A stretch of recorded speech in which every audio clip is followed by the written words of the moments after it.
자, 국가의 기능에 대한 죄입니다. 자, 먼저 제1절 공무원의 직무에 관한 죄. 자, 어떤 죄가 있는지 노트를 펴볼게요. 노트는 154페이지. 자, 직무유기죄, 직권남용죄, 불법체포 감금죄 등이 있죠.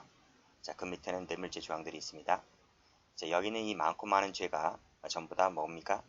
추상적 위헌범이며 미수가 없죠. 그 밑에 뇌물죄 조항들도 추상적 위헌범이며 미수가 없어요. 자, 근데 예외가 있습니다. 우리가 저 맨 앞에 개인적 법익에서 체포 감금죄를 배웠잖아요. 그치? 체포 감금죄는 어떻게 배웠어요? 침해범이며 미수가 있다. 이렇게 배웠잖아요. 맞죠? 그래서 여기서 배우는 불법 체포 감금죄도 역시 침해범이며 미수가 없는 거예요. 자, 미수가 없다는 거 경찰 시험에 출제가 된 적이 있었다는 겁니다. 자, 그 다음 전부 다 추상적 위헌범인데 하나 예외가 딱 있어요. 그것이 직무유기죄인데 직무유기죄는 이것을 구체적 위헌범이라고 봐요. 이것도 시험 나온 적이 있고 나머지는 전부 다 뭐예요? 전부 다 추상적 위헌범이면서 미수가 없다. 이렇게 정리를 해두시면 됩니다. 자, 그러면 교재로입니다. 자, 의 나와 있죠? 추상적 위헌범이면서 미수가 없다. 예외가 있다 했어요. 직무유기죄는 구체적 위헌범이면서 미수가 없다. 구체적 위헌범이라는 거 말씀드렸고 불법 체포 감금죄는 침해범이면서 미수가 있다. 이렇게 정리를 해두시기 바랍니다. 자, 1번 체크하시고 1번 체크하시고 출제가 된 적이 있어요. 자, 그 다음 직무범죄 가중처벌 조항이 있고요.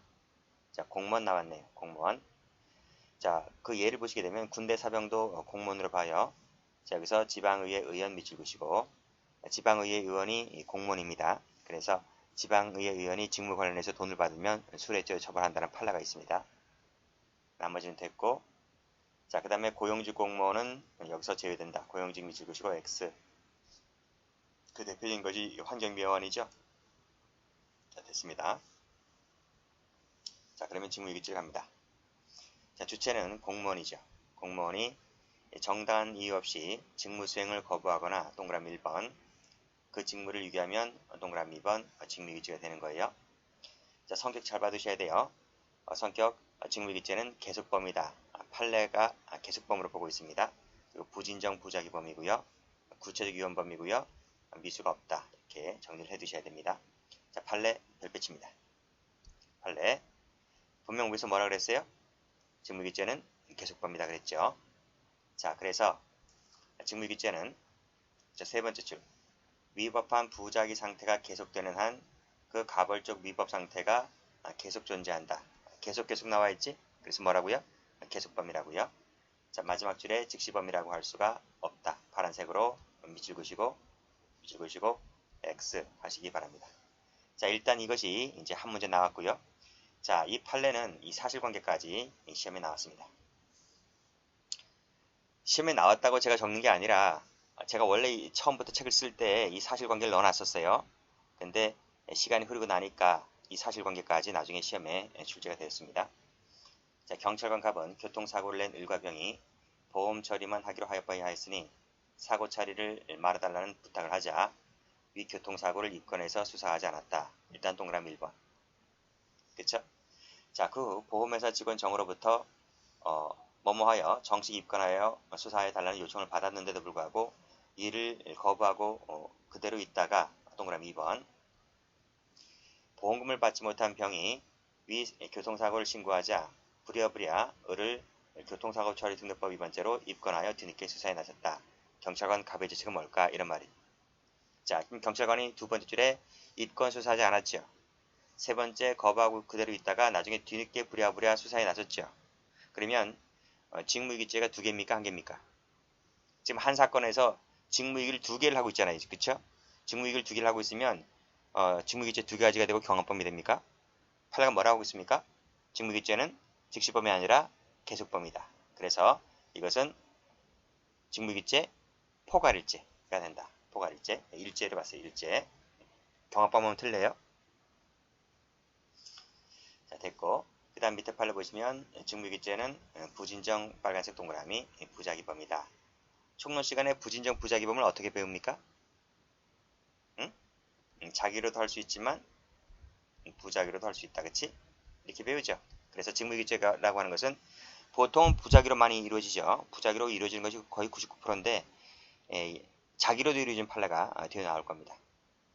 됐고, 그래서 구체적으로 그 직무를 수행해야 할 자기 의무가 있음에도 불구하고 이러한 직무를 버린다는 인식하에 직무 의무를 수행하지 아니함으로써 성립한다 했는데 다 필요 없고 직무유기죄는 부진정 부자기업입니다. 이렇게 정리를 해두세요. 자, 주체는 공무원이다 되어 있습니다. 공무원만 돼요. 그래서 진정신부범이다 하는 거예요. 자, 따라서 파란색을 보시게 되면 파란색으로 병가 중인 자 밑줄 그시고 X. 병가 중인 자는 지금 직무를 수행하고 있지 않잖아요. 직무를 구체적으로 직무를 수행하고 있는 사람이 아니기 때문에 병가 중인 자는 원칙적으로 직무유기죄의 주체가 될 수가 없는 거예요. 자, 근데 이 병가 중인 자라 할지라도 자, 병가 중인 자라 할지라도 예외적으로 되는 수가 있어요. 그것이 이 형법 제 33조 본문에 따라서 본문을 적용하게 되면 그때는 예외적으로 주체가 될 수가 있다는 판례 총론교재 때 나올 겁니다. 그래서 이 비신분자가 신분자에게 가담하게 되면 그 신분자의 신분을 얻어오는 거예요. 그래서 직무유기죄의 공범이 된다. 그쵸? 그건 총론 시간에 말씀드리고 일단 강론에서는 단독으로 병가 중인 자는 직무유기 주체가 될 수가 없다. 이렇게 정리를 해두시면 돼요. 자, 다음 자, 행위입니다. 일단 직무를 수행 거부하는 건데요. 이때 직무는 무슨 직무를 말할까?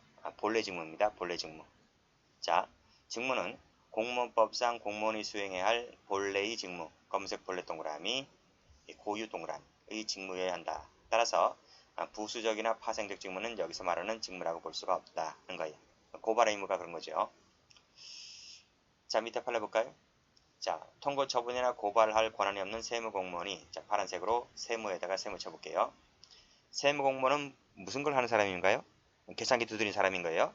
자, 밑에 통고 처분이나 고발 조치를 할 권한이 없다 했잖아요. 그쵸? 그래서 이 통고 처분이나 고발 조치를 하지 아니했다 해서 자, 밑줄 그시고 이거를 하지 아니했다 해서 세무공무원은 이 통고 처분이나 고발 조치를 할 본래의 직무가 아니잖아요. 그쵸? 고유한 직무가 아니기 때문에 이걸 하지 않았다고 해서 직무유기죄가 되는 것이 아니다. 이런 말이에요.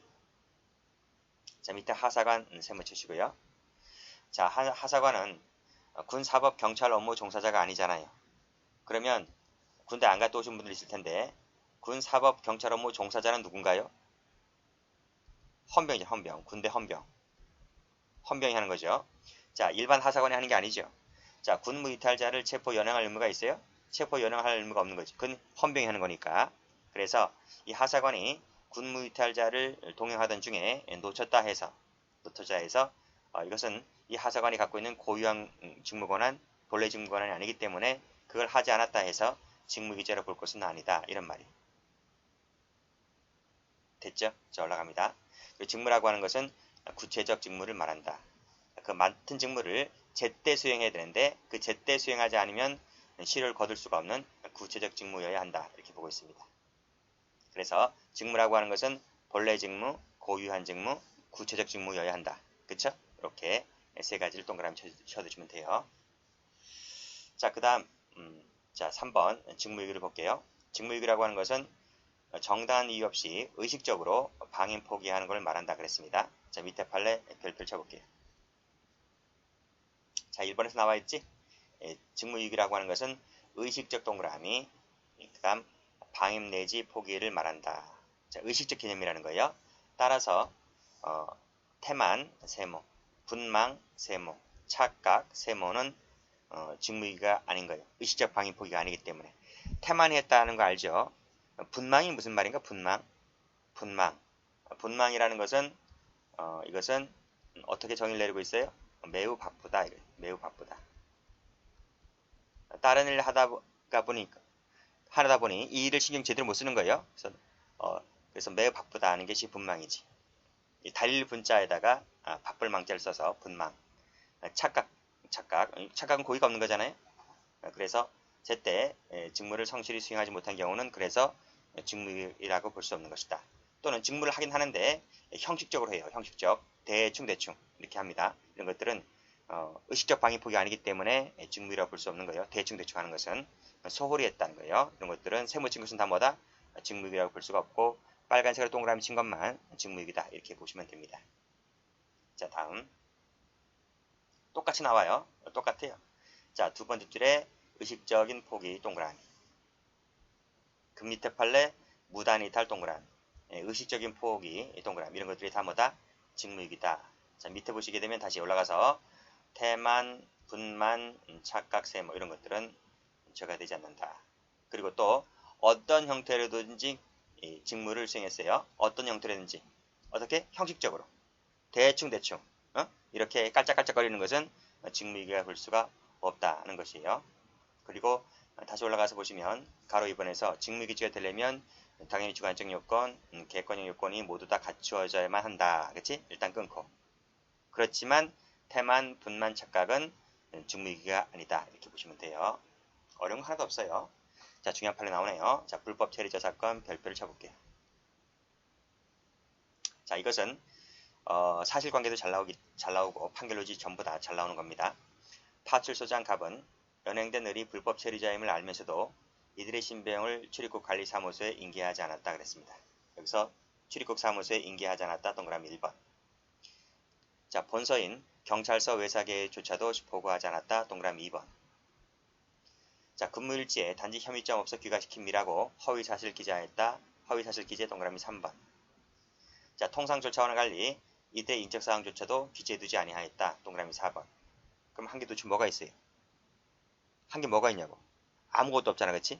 그래서 1번, 2번, 3번, 4번을 고려해봤을 때 이것은 의식적인 방해 포기가 있고도 남는 만한 사건이다. 그래서 직무기지가 된다. 이런 말이.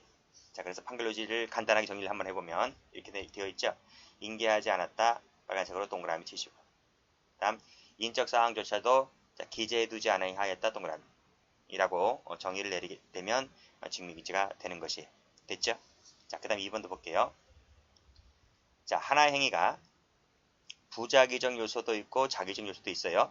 그걸 동시에 충족을 합니다. 그렇죠? 그랬을 때는 자, 하나 행위에는 자기 부작이 다 있어요. 자기만 있고 부작위는 없는 건 아니에요. 둘 다 있을 때는 원칙적으로 총론식은 어떻게 됩니까? 자기 우선 부작위 보충설에 따라서 자기를 먼저 검토해보고 자기가 부정될 때 한해서 부작위범을 검토해보잖아요. 그쵸? 그치? 근데 검사는 재량에 따라서 자기로 기소하지 않고 부작위범인 직무유기죄로만 공소제기가 가능하다. 왜요? 부작위적 요소가 있으니까. 그쵸? 원칙적으로는 자기를 먼저 검토하고 부작위를 나중에 검토하는 것이 맞는데 기소권자 마음이니까. 그쵸? 그래서 기소권자가 재량에 따라서 자기로는 기소하지 않고 부작위로도 기소하는 것도 그게 없는 건 아니므로 이것도 얼마든지 가능하다라고 하는 것을 봐두시면 될 것 같아요. 출제가 잘 돼요. 넘기기. 자, 징계의결서 집행사건도 별표를 한번 박아두시고요. 자, 먼저 1번부터 볼게요. 똑같아요. 앞에서 배운 거 똑같아요. 무단이탈 동그라미, 의식적인 포기 동그라미가 있으면 직무유기죄가 된다. 그쵸? 자, 그렇지만 자, 그리하여 여기서 끊으시고요. 일단 직무집행의사가 있잖아요. 자, 직무집행의사가 있어요. 그래서 직무를 수행을 하게 되면 직무유기죄가 되는 것이 아니죠. 그쵸? 그쵸? 깔짝깔짝 대충 형식적으로 하게 되는 것은 직무유기죄가 되는 것이 아니에요. 또 나왔죠. 밑에 보면 태만, 분만, 착각 이거 다 세모치세요. 형식적, 소홀히 이런 것들 다 앞에서 배운 그대로가 나와 있는 겁니다. 2번도 중요한데 2번은 잠시 있다 뒤에 있는 판례를 보고 나서 다시 일로 와서 볼 테니까 일단 놔두세요. 자, 밑에 이제 직무유기죄가 되는 판례 볼게요. 자, 은닉되고 있다는 것을 발견하고서도 이를 방치했다. 방치 동그라미. 그쵸? 그 다음 밑에 가축 검사원으로 재직하는 공무원이 퇴근할 때 어떤 봉인 조치를 취하지 않고서도 역시 방치 동그라미. 자, 농지사무 담당 직원이 아무런 조치를 취하지 아니하였다. 동그라미. 전부 다 뭐예요? 직무유기예요. 자, 4번이 잘 나오죠? 육군 중위가 애인과 함께 자고 난 뒤에 교대할 당직 근무자에게 인계 인수도 하지 아니한 채 퇴근하였다. 인계 인수도 하지 아니한 채 동그라미 치시고. 이게 바로 의식적 방위 포기가 있기 때문에 직무유기다 이런 말.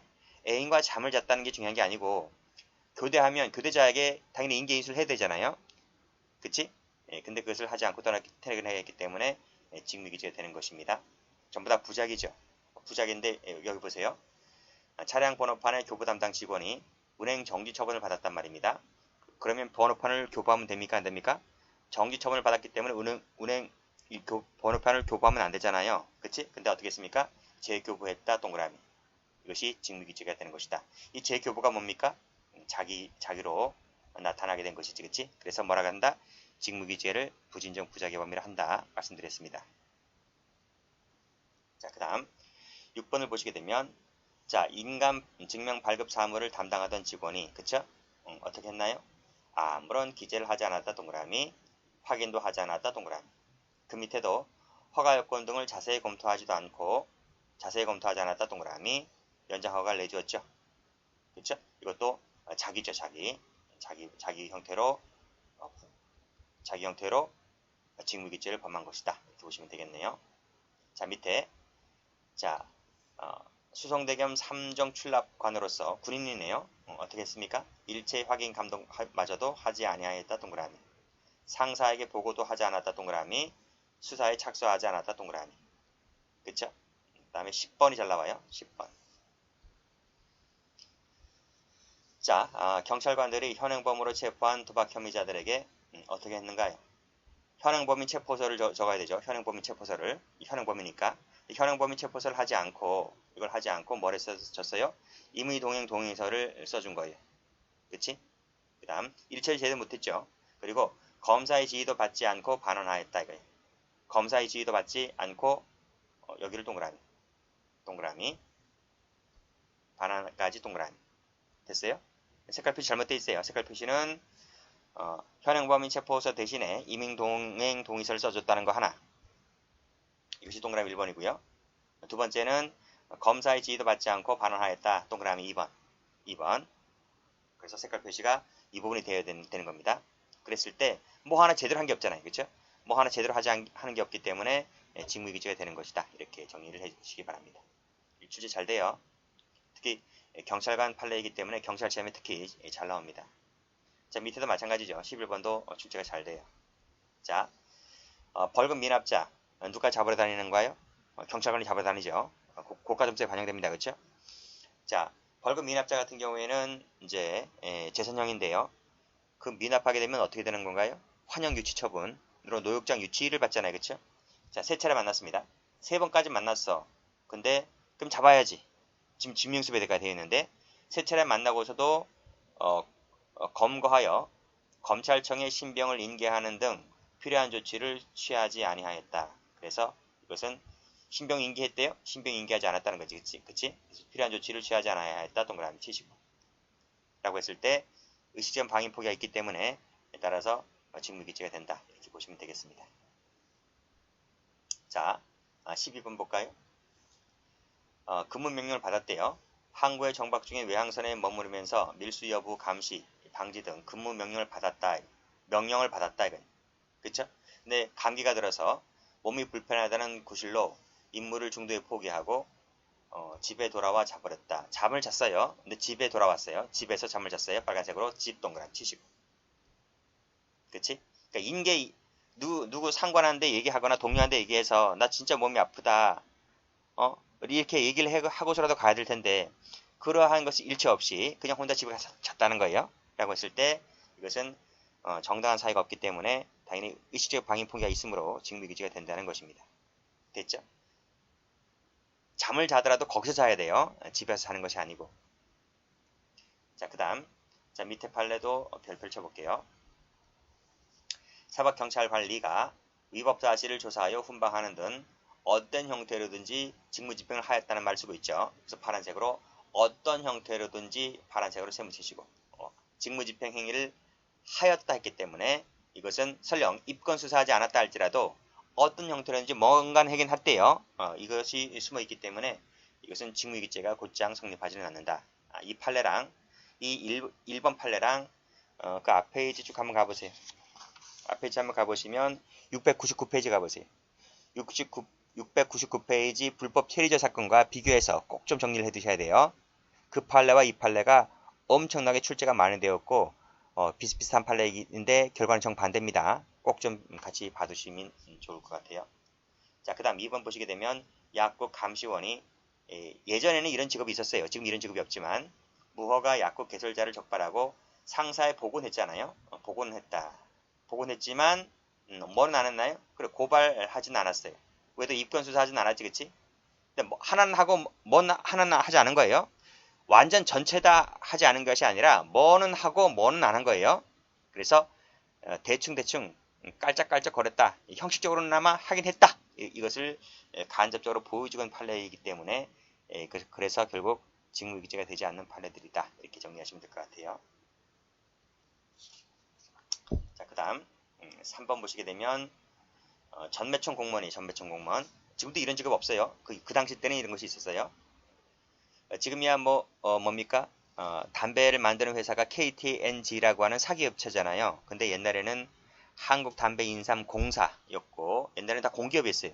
지금 다 세월이 바뀌어서 다 이렇게 직업도 많이 변화가 되고 사라지기도 하고 막 그랬습니다. 자, 일단은 공무원입니다. 외제 담배를 긴급 압수한 후 도주한 범칙자를 찾는데 급급했다. 이 급급이란 말이 무슨 말인지 알아요? 이것이 바로 앞에서 설명했던 분망에 해당하는 판례가 되는 거예요. 이거 하는데 매우 바빴다 이런 말이. 분망했다 이런 말이. 그래서 미처 압수수색 영장을 신청하지 못했다 하더라도 말씀드렸잖아. 분망이나 착각 이런 것은 직무유기죄가 되지 않는다라고 말씀드렸습니다. 그리고 세관 검사 담당 직원이 보세 화물 장치 요강에 따라서 그치. 그래서 이거 세번 쳐보세요. 무슨 요강에 따라서 했다고 했잖아요. 그쵸? 요강에 따라서 옮기거나 상사와 협의하는 등 조치를 취하지 않고 방치했다 할지라도 이것은 요강에 따라서 했기 때문에 설령 무슨 조치를 취하지 않고 방치했다 할지라도 요강에 따라서 한 것은 그래서 직무유기가 되지 않는다. 이런 말이에요. 자, 그 다음 지자체장이 참가한 소속 공무원들에 대하여 관할 인사위원회에게 징계 의결 요구를 하지 아니하였다. 여기를 가로 열고 닫고 가담 정도의 경중을 가려서 자체적으로 인사위원회를 열어서 징계 의결을 하거나 훈계 처분을 하였다고 한 것은 직무유기죄가 되지를 않는다. 이게 무슨 말인가요? 원래 FM대로 하면 관할 인사위원회에 징계 의결 요구를 해야 되잖아요. 그것이 정통이죠. 정통인데 그렇게 하지 않고 자체적으로 가담 정도의 경중을 가려서 원래는 중징계 사안이다. 중징계 사안일 때는 상급 청의 인사과에다가 징계 요구를 의결을 해야 되잖아요. 근데 자신이 평가했을 때는 이건 중징계 사안이 아니다.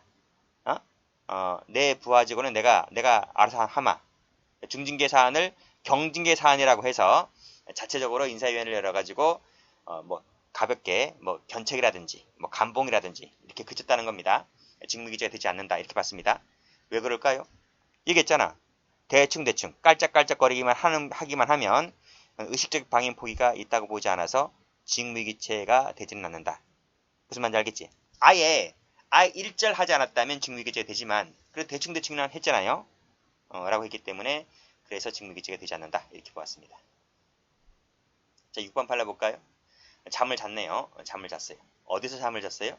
근무 장소에서 잠을 잔 것은 직무유기죄가 되지 않아요. 집에 돌아와서 자는 것은 죄가 되는데 근무 장소 근처에서 잠을 잤다면 직무유기죄가 되지 않는다 이렇게 봤습니다. 자, 그 다음 대응 조치를 하긴 했어요. 수용된 감호생들의 난동을 예방 진압하기 위하여 대응 조치를 하긴 했는데 어떻게 했어요? 미흡했어요. 그리고 부적절했다. 그러니까 FM대로 하진 않았어요. 효과가 아주 좋은 건 아니었지만 대충 했다는 거예요. 대응 조치가 약간 미흡하긴 했지만 하는 척은 했다는 거지. 그래서 이것은 직무유기죄가 되지 않는다는 판례가 됩니다. 8번 가볼까요? 피고인이 취한 책임자로서 그 관내에서 일어난 총기 난동 사건에 대해서 전혀 효과적인 대응책을 강구하지 못했다. 전혀 효과가 없었다는 거죠. 전혀 효과가 없었다는 거지. 대응책을 하긴 했다는 거예요. 대응책을 하긴 했는데 효과가 전혀 없었다는 거지. 무슨 말인지 알겠죠? 하는 신용을 했기 때문에 직무유기죄가 되지 않는다는 거지. 이게 무슨 사건인지 아세요? 우승경 사건이에요. 우승경 사건. 우승경 사건이 뭔지는 인터넷 쳐보시고 여기서 생략하겠습니다. 자, 9번은 무슨 사건인가요? 지강헌 사건이에요. 교도소 탈주범 얘긴데 그것도 검색을 해보시고요. 자, 교도소 보안과 출정 계장과 감독교사가 성실하게 직무를 수행하지 아니한 잘못이로 성실하게 직무를 아니한 잘못, 아니했다 세무치시고 집단 도주 사고가 발생했다는 겁니다. 직무유기죄가 되지 않는 거죠. 이게 무슨 말인가요? 성실하게 직무를 수행하지 않았다는 것이 무슨 말인가요?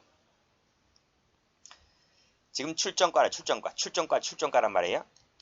그러니까 그 영등포 교도소에서 저 지방으로 이제 이감을 가요. 이송을 간다는 겁니다. 그때 지강헌이와 관련된 수십 명의 사람들이 호송차에 타죠. 타서 이제 그쪽 지방으로 이제 이송을 가는데 이 보안과 출정과에서는 그 수용자를 이송할 때는 항상 뭘 합니까? 포승을 하죠. 포승을 두 겹을 해요. 수갑을 채우고 그 다음에 밧줄을 손목에다가 묶는 거예요. 그리고 여러 명이 탔을 때는 연승이라고 해서 또 이제 그 고추를 이렇게 줄줄줄 매달듯이 사람 여러 명을 갖다가 밧줄 하나로 또 묶어요. 그치? 그러면 이송을 가기 때문에 단단하게 묶어야 될 것 아니에요? 근데 이 사람들이 안일하게 묶었다는 거지. 뭐 오늘도 뭐 별일이 있을까? 뭐 언제 뭐 사고 났나? 오늘도 사고 안 나겠지? 그냥 안일하게 생각했고 그렇게 해서 호송차를 타고 가던 도중에 그 사람들이 그 차 안에서 이걸 푸는 거야. 풀어서 한 놈만 풀면 다 푸는 거죠. 그렇죠? 그래서 그 교도관들을 제압을 했고 차를 돌려서 다시 서울로 진입을 하게 됩니다. 그렇죠? 그때 그 포승줄을 대충 묶었던 이 교도관들에 대해서 직무유기죄가 될 수 있을까라고 하는 것인데 전혀 안 묶었다면 직무유기죄가 되지만 대충 깔짝깔짝은 묶었잖아. 그렇죠? 그래서 직무유기죄가 되지 않는다. 이렇게 보시면 될 것 같아요. 그래서 판례 2번에서도 마지막에 대강 지시했다 세무치시고 결과적으로 봤을 때는 집단도주라는 결과가 발생했다 할지라도 묶긴 묶었기 때문에 직무유기죄로 볼 수는 없다. 이렇게 보시면 됩니다. 형사상으로는 직무유기죄는 되지 않지만 파면입니다. 파면. 그래서 공무원의 생명은 다 끝난 거죠. 자, 다음. 자, 10번 볼까요?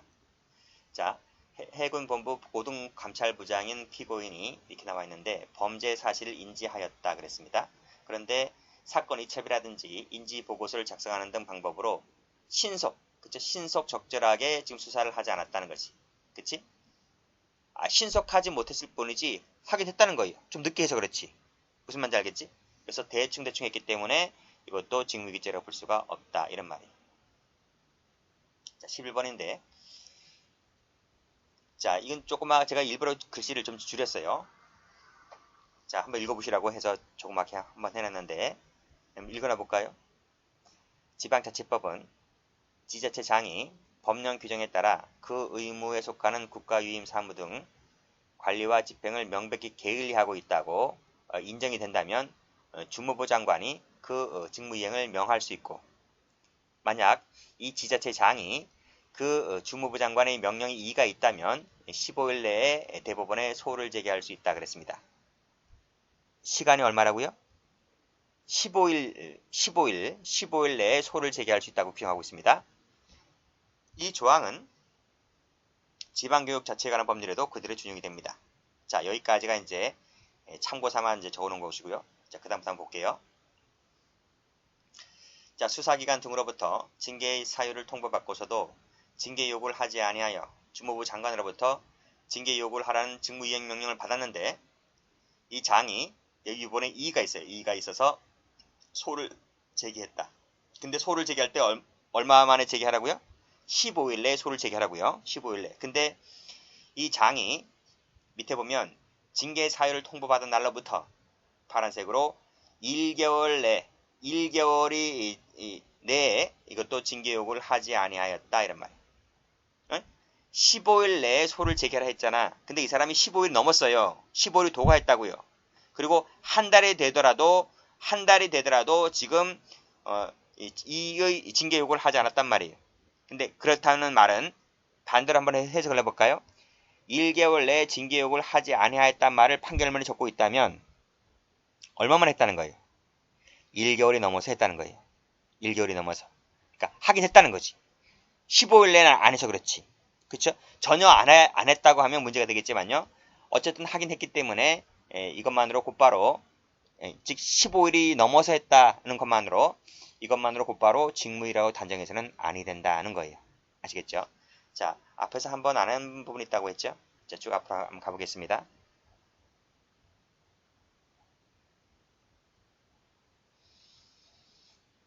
자, 몇 페이지인가요?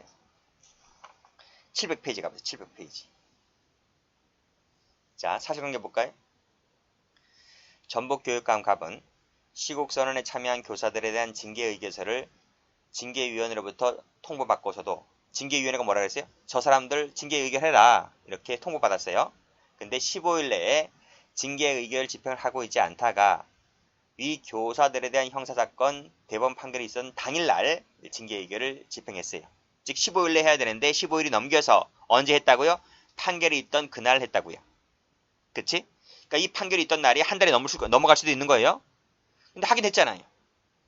15일이 안 돼서 그렇지. 15일이 넘어서 그렇지. 하긴 했잖아요. 그래서 이것도 직무유기죄가 되지 않는다. 이런 말. 어쨌든 하기는 했기 때문에. 그래서 자 판례 2번을 보시게 되면 징계의결서를 통보하던 날로부터 법정기간이 지나도록 법정시한이 지나도록 집행을 유보하는 모든 경우가 다 직무유기죄가 되는 것이 아니다. 이것처럼 예외는 있을 수가 있다. 이런 말이에요. 아니고 그 사안이 의식적인 방임 포기가 있어야지만 죄가 되는데 여기서는 하긴 했잖아요. 판결이 있었던 날 하긴 했기 때문에 이것은 직무유기라고 볼 수가 없다. 이런 말. 그래서 사실관계를 보게 되면 15일 내에는 하지 않았지만 파란색으로 판결이 있던 그 당일날 당일 세무 하긴 했기 때문에 이 부분이 뭐다? 직무유기죄가 되지 않는다. 그래서 만약 이 사실관계가 나온다고 하면 출제가 된다고 하면 죄가 되지 않는다. 이렇게 정리하시면 될 것 같아요. 됐죠? 자, 다음 타저의 관계를 봅니다.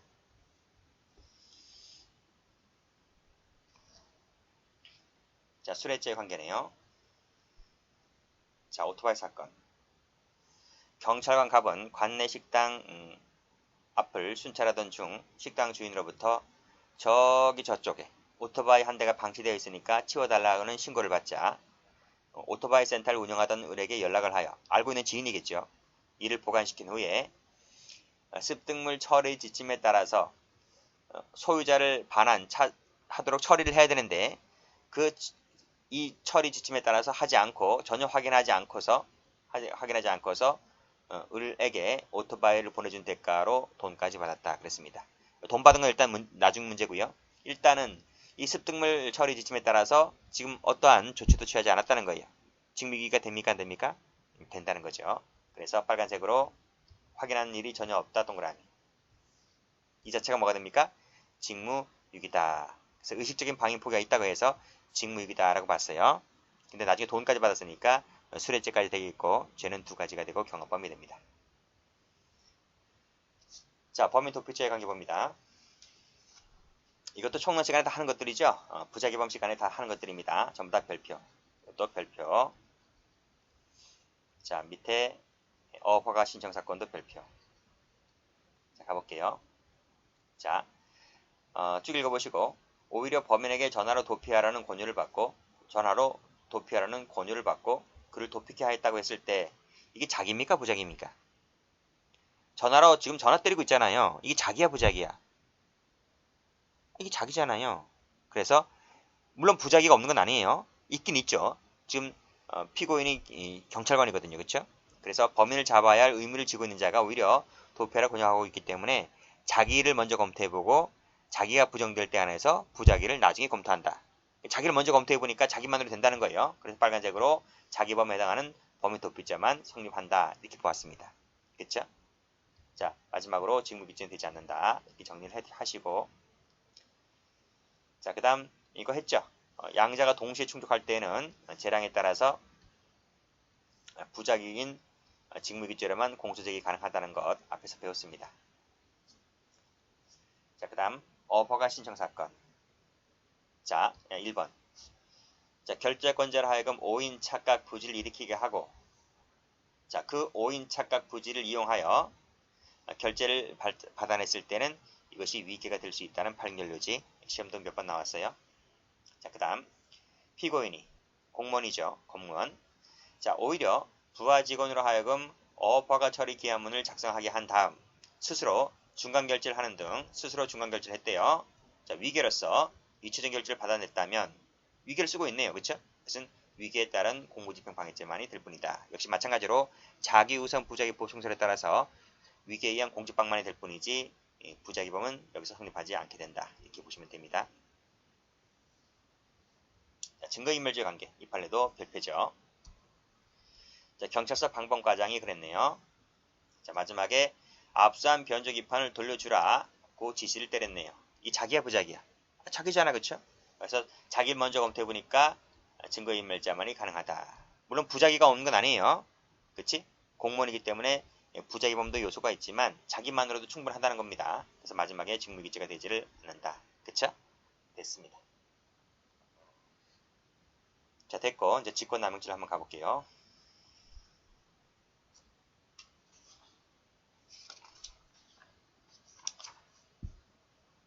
자, 주체는 이제 공무원이죠. 공무원 밑줄 보시고. 직권을 남용하여 사람으로 하여금 의무 없는 일을 하게 한다. 동그라미 1번. 그 다음에 권리 행사를 방해한다. 동그라미 2번. 자, 뭐하고 비슷하죠? 의무 없는 일을 하게 한다. 직권 행사, 권리 행사를 방해한다. 어서 많이 봤는데? 어서 봤어요? 강요죄 할 때, 강요죄 할 때. 강요죄 할 때랑 똑같잖아요. 근데 차이가 있다면 뭐지? 차이가 있다면 이 폭행협박을 쓰지 않는다는 거지. 그치? 폭행협박을 쓰지 않는다. 대신 폭행협박 대신에 누가 들어가 있습니까? 공무원이라는 막강한 권력자가 들어가 있는 거예요. 그쵸? 그쵸? 그 점에서 강요죄와 좀 다르다. 보시면 될 것 같네요. 구조는 강요죄가 거의 똑같아요. 공무원이다 그랬습니다.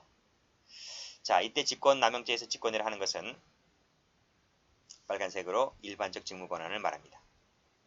그 일반적 직무권한이 뭔지는 뒤에서 배우고요. 일단은 동그라미부터 치세요. 그리고 제가 막강한 권력자라 그랬는데 여기서 반드시 이 법률상의 강제력을 가질 필요는 없어요. 무슨 말인지 알지? 근데 보통은 대부분 다 강제를 가진 사람들이 대부분이지만 반드시 그럴 필요까지는 없다라는 것이 판례입니다.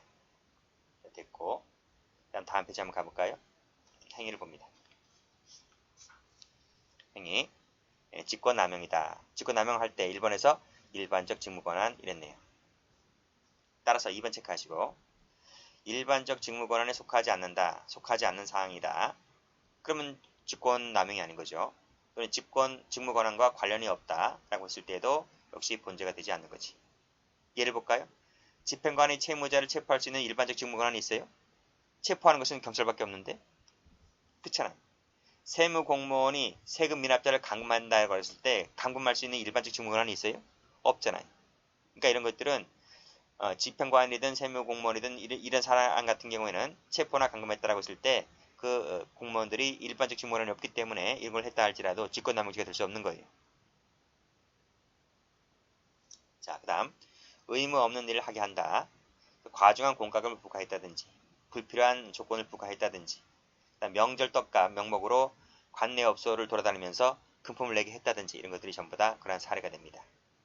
나머지는 됐고 그 다음 기수식이 잘 봐주셔야 돼. 기수식이 피해자가 의무 없는 일을 현실적으로 행하거나 권리 행사가 현실적으로 방해가 되었을 때 기수가 되는 것이다. 이거예요. 현실적으로 국가기능이 침해됨을 요하지 않는다. 라고 이렇게 정의가 내리고 있는데 자세한 것은 판례를 통해서 공부를 해 두셔야만 됩니다. 자, 됐죠? 자, 그러면 저 밑에 거 볼게요. 자, 역시 마찬가지로 빨간색으로 일반적 권한이다 동그라미. 밑에도 빨간색입니다. 빨간색. 일반적 권한 동그라미. 밑에 판례도 일반적 권한 동그라미. 그쵸? 밑에도 일반적 권한 동그라미. 그쵸? 자꾸 이런 말 나오죠. 자, 올라갑니다. 자, 형식적, 외형적으로는 직무집행처럼 보여요. 보이지만 그 실질은 뭐다? 정당한 권한 이외의 행위를 하고 있는 것이 바로 뭐다? 직권남용이다. 이런 말이에요. 그런 점에서 불법 행위와는 구별된다. 이것도 출제가 된 적이 있습니다. 그리고 여기서 말하는 의무라고 하는 것은 법률상 의무를 말한다. 어서 많이 봤는데 강요죄 할 때 배웠죠. 강요죄 할 때 김태천 권상우 사건에서 이런 거 나왔잖아요. 그렇죠? 법률상 의무를 말하는 것이지 심리적 밑줄 그시고 X, 도덕적 밑줄 그시고 X 이것도 포함되지 않는다는 것도 그쪽에서 나온 적이 있습니다. 똑같다니까요. 강요죄하고. 그 다음 밑에 1번은 똑같고요. 자 2번 자 일반적 권한에 속한다라고 하기 위해서는 그에 대한 법률상의 근거 필요하다. 동그라미 1번. 명문의 근거가 없는 경우라 할지라도 동그라미 2번. 명문의 근거가 있든 없든 간에 상관없다 이런 말이에요. 자, 이것이 권한이 남용이 되었다 했을 때 상대방을 하여금 의무 없는 일을 하게 한다든지 그쵸? 또는 권리를 방해하기에 충분하다고 하다든지 라고 할 때는 역시 마찬가지로 직권남용죄가 될 수가 있다. 이렇게 보시면 되겠습니다. 됐죠? 여기까지 합니다.